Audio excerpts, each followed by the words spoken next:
பிரதீப், பதம் பார்க்கறதுனா என்ன? பதம் பார்ப்பதென்றால் பதத்தை பார்ப்பதுதானே பதம் பார்ப்பது என்பார்கள். சமன்னாவை பதம் பார்க்கணும்னு போட்டிருக்க.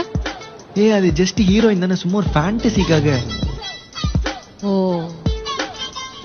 அப்போ நான் சரத்குமார பதம் பார்க்கணும்னு சொன்னா உனக்கு ஓகேவா? சரத்குமார பதம் பாப்பியா?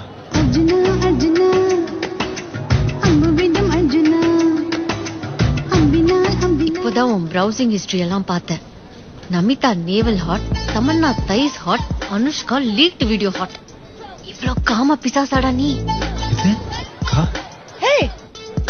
ஹாய்மா. சரி கண்டினியூ. காம பிசாசா? இது வரைக்கும் உங்ககிட்ட ஏதாவது தப்பா நடந்திருக்கேனா? இல்ல. என்ன எப்பவுமே ஜென்டில்மேன் தானே சொல்லுவ? ஆமா. இதெல்லாம் எதனால? உன்னை பார்க்க வரதுக்கு முன்னாடி அதை பார்த்துட்டு வந்துருவேன், அதான்.